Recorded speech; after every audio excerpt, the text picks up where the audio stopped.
নমস্কার, জয় মাতারা, জয় গুরু বামদেব।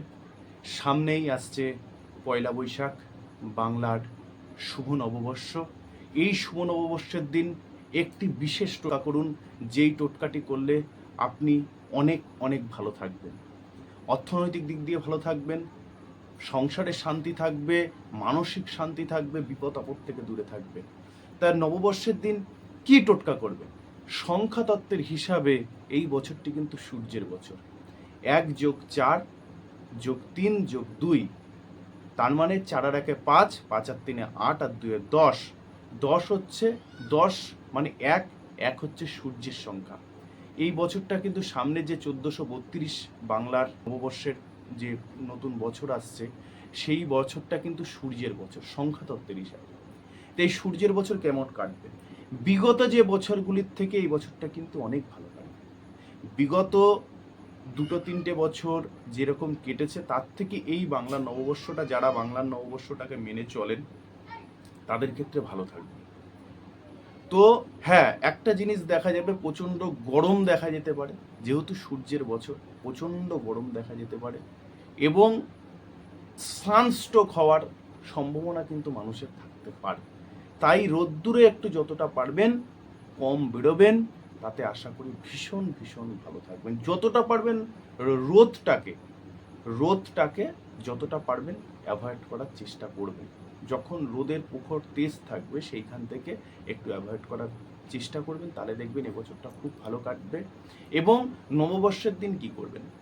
নববর্ষের দিন সকালবেলা উঠে স্নান করে একটা লাল শালু কাপড় ছোট্ট, তার মধ্যে একটি 1 টাকার কয়েন, শীষওয়ালা 1 টাকা, দেখবেন আমাদের কিছু 1 টাকার কয়েন আছে, সেই 1 টাকার কয়েনগুলোতে শীষ থাকে, ধানের শীষ থাকে, সেই 1 টাকা, এরকম আঙুল দেখানো 1 টাকা না, সেই শীষওয়ালা 1 টাকার মধ্যে একটা এই রিং ফিঙ্গার দিয়ে একটা স্বস্তিক আঁকবেন, এবং একটু হলুদ এবং একটু কাঁচা তেল দিয়ে আগে একটু হলুদ গুলাবেন, করে ওই যে 4টে ফাঁকে ওই হলুদের 4টে ফোঁটা দেবেন, এবং তার মধ্যে একটু গোবিন্দভোগ চাল, একটা ছোট্ট হলুদের টুকরো, এবং 10টি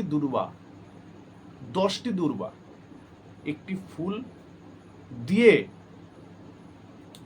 আপনার গঙ্গার জল দিয়ে, আপনার নিজের নামগোত্র বলে লক্ষ্মী গণেশের সামনে রাখবে, এবং পুজো সমাপ্ত হলে ওই লাল কাপড়ে মুড়ে ওই কাপড়টি আপনার ব্যবসার জায়গায় হোক, আপনার ঘরের আলমারিতে হোক, আপনার দোকানের ক্যাশে হোক, বা ঈশান কোণে হোক, আপনি রেখে দেন, অসম্ভব ভালো ফল পাবেন।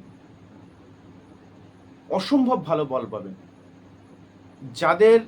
যারা এই টোটকাটি করবেন, তারা অসম্ভব ভালো ফল পাবেন, এবং অর্থের সমস্যা দূর হবে, বাড়ির থেকে নেগেটিভ জিনিস দূর হবে।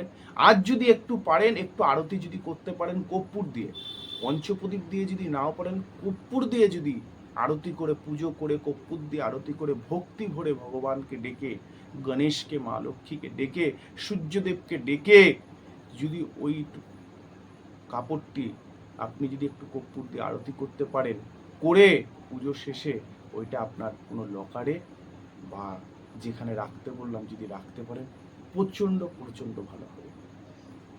নমস্কার, শুভ নববর্ষ সকলের ভালো কাটুক। আগামী বছরটি সকলের জীবনে অনেক অনেক শুভ।